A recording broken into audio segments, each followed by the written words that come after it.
This is a really unflattering light for me, but we're just gonna have to deal with it because this is where the terrarium is. So this is like a big south-facing window of my washing.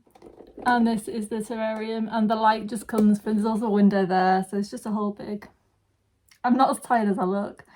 So I'm going to do a video on just like what's in our terrarium.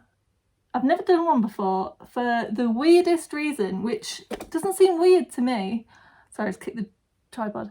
But basically, when I film videos, the light isn't on. Now, there's two things I could do here. I could change the time I film my videos, which is just not something I'm willing to compromise on. Because if I compromise on the order of things I do in a day, I won't get any of them done because that's the way my mind works. And I don't know how to turn the light on. It's on a timer, so I don't want to mess with that. But yeah, this is the terrarium. As you can see, Calathea, look at this, grow really well in terrariums. In fact, I'm going to move that there, a bit further away.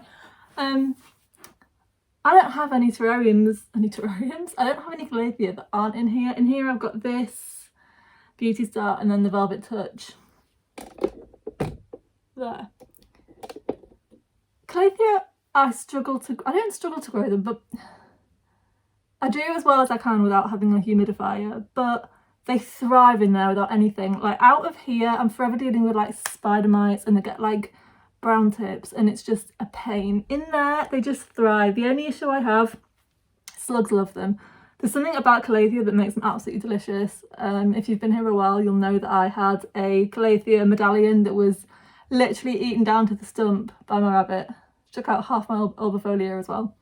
But she bloody loved that thing. So yeah, they are delicious, but seriously, they grow so much easier in here than they do anywhere else. I also have a Marble Queen Pothos just in this corner here. It grows really well. It does grow differently than I thought it would. So there is this heartleaf Philodendron, you can see grows everywhere. The marbles, they also tend to grow towards the light and they like to climb. The Marble Queen Pothos is not interested at all. She stayed really, really compact. We don't do anything with a bar planting them, and they were all basically the same size when we planted them. We got them both from baby plants.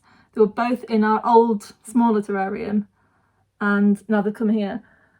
And so they've probably got the same amount of leaves. One is planted somewhere over there and has grown all the way over here. She's grown like into the lights and stuff, but the Marble Queen is perfectly content in her little corner. The variegation's beautiful. If you look, like this is quite a new leaf. You can see there's quite a lot of green in the middle, but the white on the outside is very white, not like creamy. There's also a Rhaphidophora in the back. The Rhaphidophora used to be like pride of place. But now, God, that light is awful. There's nothing I can do about it. But it's not, the Rhaphidophora hasn't settled into where it is now. It will look cool once it gets going, but also the slugs have gone for it. But the Marble Queen has really taken off in here. The Aglaonema has, this is a fourth leaf that she's just putting out. There's the dark pink one and the one in front of that she's just put out. But she doesn't grow that quickly. Both the Calathea are putting out, they've got like 2 growth points. In fact, I think the Velvet Touch has 3, like 3 new leaves at a time. This begonia here is wild. She blooms all the time and she's just crawled everywhere. She looks really, really good. There's not a lot going on in this corner. I think we do need something, but I just want to see how the light grows. At first I thought she was just growing towards, as I said, like that south facing. I thought she was growing towards the light, but she's going just as far in that direction. So who knows? There's also a bird's nest fern at the back.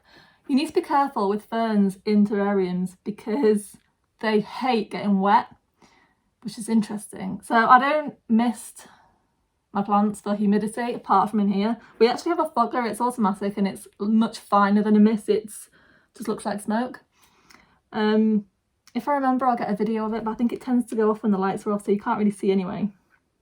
So The ferns are probably okay with that, but if you're just spraying them with a spray bottle, which you may as well for a smaller terrarium, because it's, you know, for spraying it down every, I think we used to spray it down twice a day, it's probably not worth getting a fogger. But this is a lot bigger. But when you spray down maidenhair ferns, oh, any fern really, the fronds just go brown. The new growth comes up, like they're growing perfectly well because they stay consistently moist, but the actual fronds just don't like it. You might notice, I don't know if you can tell, there's flies in here. So we have a bioactive vivarium. It's not a vivarium, it's a terrarium. We've got isopods and springtails for like eating rotten matter and stuff. If you look down here, where is it? There's a courgette covered in isopods. That's what that's for. We've also got a frog in here who may turn up. I'll insert a picture of him. If he doesn't, he probably won't actually, camera shy. I thought I could see him in one of the seed pods. He lives in like little seed pods, but I couldn't see him. And we've also got 4 geckos. So if we had like thrips or anything like that, they would pretty much take care of those. They're only tiny. What are they called? They're called finger geckos. No, I can't remember what they're called, but they're geckos. There is actually a gecko. I don't know if you'll be able to see him. I'm going to zoom in as much as I can. I have no idea if you can see him or not. Who knows? But I will point him out. Oh, you won't have been able to. I'll point him out if you can. They're very, very camouflaged. And somebody asked me if they're good pets. Depends on what you're looking for in a pet. I have many pets. I've got 2 rabbits down there. I've got a box here of frogs and geckos, and I've got fish. I think they're all brilliant pets in that I care for them, or in this case my boyfriend cares for them. They don't really require anything of us. The rabbits don't make any noise. They're going for a stroke. If you want something to pick up and cuddle, if you want something you can actually see, you can see the frog hops around quite a lot. The geckos are so well camouflaged you can barely see them.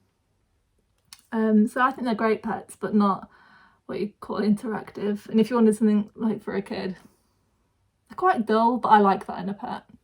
We don't fertilise this at all that I'm aware of. What we do have is quite a lot of organic matter that will break down over time. So we've got like, I think the Indian almond leaves. Obviously the courgette will turn to mush after a while. Leaves will die, a bit of courgette poop. We've got it's actually a water bowl for the frog in the middle. It's not like clear, it's got weed in it, and that's actually started to grow, which is pretty cool, which will help filter the water. So it's, what you're trying to do is like maintain a balance where we don't need to fertilise, but it doesn't rot. And that's like the aim of the fogger. We don't like water it as such, but the fogger's on, I want to say like 3 or 4 times a day. And that creates a really humid environment that will then be absorbed by the leaf litter layer. And it's one of those things, you set it up, but once it's set up, it just grows. The calathea would look better, as I say, if we removed the slugs. And we do remove them from time to time, but they are teeny tiny. So they will keep... Oh my god, there's more gecko eggs. So the geckos have laid eggs. The geckos are cannibals, so it's not like we're going to get baby geckos, but I have no idea if this will work. If you look there, where's my finger? There. There's gecko eggs. I find the gecko eggs extremely creepy. But, God, I look like I've been dragged through a hedge backwards. This is what happens when I film at a different time. My brain's just like, what are you doing? So anyway, that's my terrarium. Trying to think of what else we do to it. Oh, it's got lights. These are just old aquarium lights that are zip tied to the top. The top's plastic. It's got a fan in there. That's also on a timer. Get everything on a timer. I think the fan goes on once a day. It really depends on the time of year. Obviously, like when the heat wave was on, it was on more. I had a bit of airflow in there. But yeah, that's everything. Thank you so much for watching.